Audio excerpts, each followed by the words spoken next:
One of the best ways to experience the Howard Park community in Northwest Baltimore is early morning on the first tee of the Forest Park Golf Course.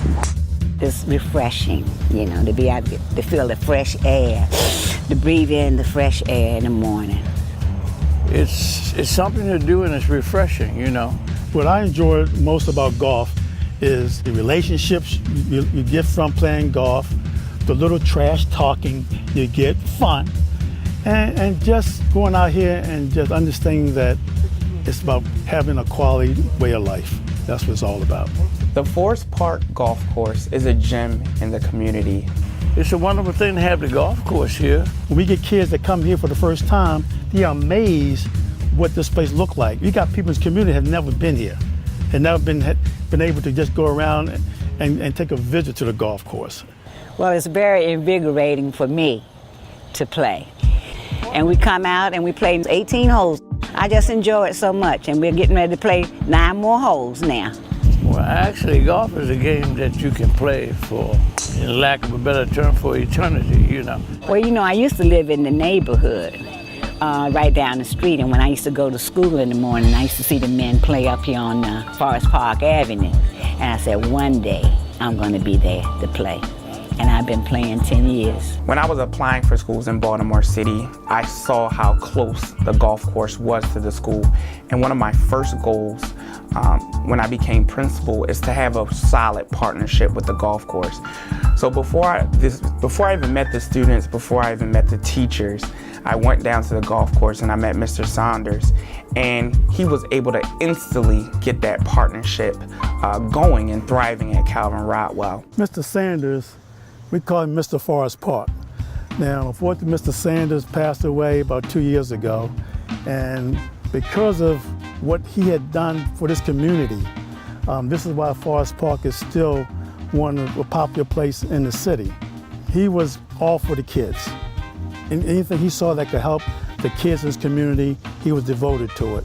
It was just a beautiful experience. Our kids always get access to basketball and football, but what can take them to the next level is to find their niche, and it could be golf. Some of my kids who were on that team didn't like basketball, but they could putt better than me, and I'm admitting that. Basic golf taught me how to respect the game and how to be more disciplined in what I do. And the big thing about this game, especially from the African American community, is not that they don't know much about it, they're not educated around it.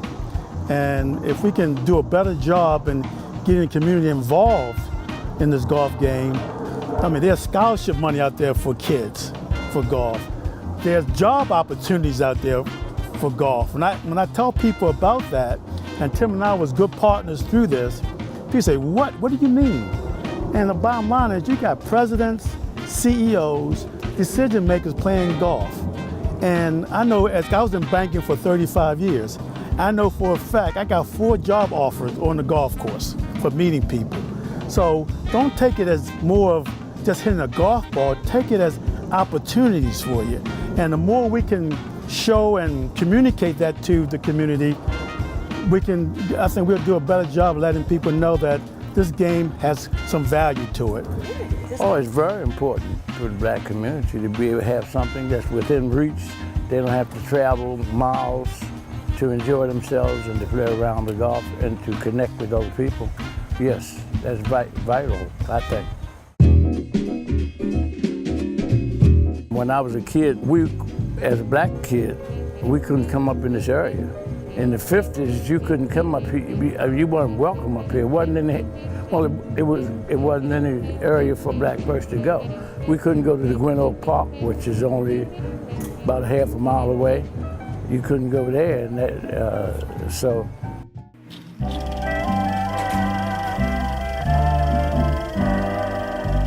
The history that I know of the Ambassador Theater, it was a state-of-the-art movie theater back in its day, similar to the Senator, designed by the same design team as that. But since that time, it has been a skating rink, it has been a hair salon, a cosmetology school, also a church. I hear multiple things about the Ambassador Theater. Almost some stories I wish I was old enough to enjoy when the Ambassador Theater was here. I hear it was a movie, like movies. I heard it was plays. I just heard so much from some of the grandparents who come and pick their children up, and they just tell me how they had a grand old good times. It is now being looked at by the city to renovate it, or to look for developers who would be interested in renovating the theater. Has been a concern of the neighborhood for some time, and they have been meeting to talk about possible uses. It's in very bad shape at the present. It's almost impossible to allow people to go in and view what condition it's in. So I'm really looking forward to helping or doing whatever I can to get the Ambassador Theater up and running, because it is a jewel that we want to nourish and make sure that it grows to its full potential. Well, my history in this community dates back to when I was a child. We are just an open community which trying to work and get our families the best we can. There's a little stamp of each individual person who's lived here. To put your feet where so many before you have walked. That kind of thing sends chills up your spine.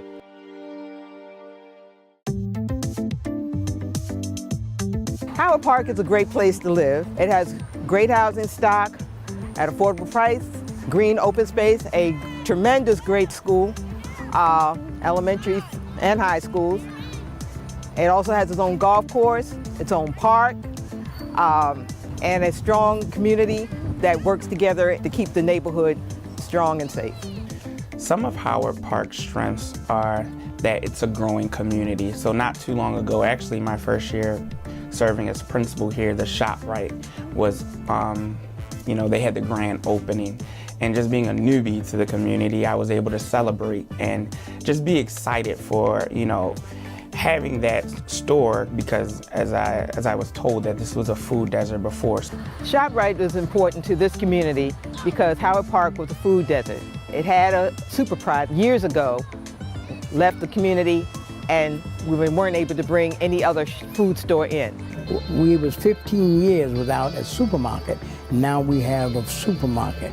And in the area, it's one of the largest supermarkets in Baltimore. ShopRite also represents what happens when a neighborhood sticks to their goals and gets what they want. For over 10 years or more, there was no food market here. Residents came together, meeting after meeting, weekends, evenings, worked with City Hall, city departments, met with food store chains, and was eventually did not accept second best, but stuck to their original goals of what they needed. The cool thing about the Howard Park community, as I talked about earlier, it's evolving. So some of the things that the students see in the community is our brand new grocery store across the street. And the great thing about ShopRite is they instantly had created a partnership with us. So I can think about last year, our fourth graders were working with money in decimals. So they did a project here at school, and then they took a walking field trip over to the ShopRite. They had a budget, and they had to buy enough items for their family for the entire week. And ShopRite let them walk around and shop, and then came and brought them back together and gave them some snacks. And so it just shows the students that the community is invested in them. This neighborhood has a lot to look forward to. 2 new schools coming in its area, elementary to middle school and a high school, 21st century, state-of-the-art. This is our last year in this physical building. Calvin Rodwell is being renovated. And so we're moving out of this building for 2 years, and we're gonna have a brand new state-of-the-art school right here in Howard Park. Calvin Rodwell means life to Howard Park. It brings new families in, families with children. It also provides a community hub for services that families need to continue to grow and prosper. When I look into the eyes of my students, I see the future. I see potential. I see grit. I see the best that Baltimore City, Maryland, the United States has to offer. My dream house in Howard Park, it has a big backyard, a porch. I want the beautiful landscape, but I don't want to do it, so it should come with a gardener. But that in a garage, and it's plenty of beautiful houses around here that look just like that. Housing stock in Howard Park, in a couple of words, eclectic. No one house basically looks the same. Housing stock was built at the turn of the century. It's historic, original materials. It's attractive to families with children because it mainly detached frame, large backyard, off-street parking, green space, parklands. We do have 3 new handicap houses that was built by the Department of Housing, and it has not opened yet, but that's one of the aspects of newness and broadness open to the community. So when I have a few extra milliseconds to explore Howard Park is to really look at the beautiful houses. The houses are just amazing.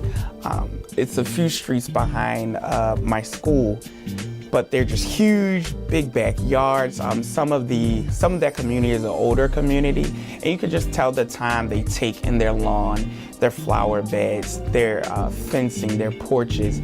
So it's just, I like to go and just drive through the neighborhood because it's so much beauty here in Baltimore. But if you're always on a rush, you never really get to capture it, and it's right here in our backyard. The thing with Howard Park is, it's like a pretty girl who doesn't know she's pretty. It has so many assets that it's just regular life to them. One of the challenges of Howard Park, as other communities, has been public safety. The great thing about it is that Howard Park has a strong community association that has been working hand in hand with the Baltimore Police Department in addressing those challenges and working with the business owners as well as the schools and residences in meeting that challenge head on. So I think one of the biggest challenges for Howard Park, and even thinking about where my school is currently located, is the traffic on Liberty Heights. It's very busy. Dismissal is I would say organized. Now, I'm not even gonna say chaos. It's organized, but it's always that threat of somebody speeding down Liberty Heights and something potentially happened to one of my students. So that busy traffic of Liberty Heights is a challenge for me as a school principal because the safety of each one of my kids is just my #1 priority. There are some things, like say, that needs to be fixed, but again, that's happened not just in Baltimore City, but all over the country. So I don't particularly say that's just here. When I talk to people about Howard Park, they are turned on by Howard Park. When they come out and see the homes, they see the open space, the greenery, the tranquility of the place, they want to say, where's the listing? I'm interested in living here. I believe that Howard Park was a secret. Now I think the secret is being whispered around, especially with the addition of the supermarket, the talks of Calvin Rodwell being rebuilt and renovated. So now the secret is starting to get out. So I just hope that people come, people, go to meetings and make sure that all the beauty that Howard Park can have time to reach its potential.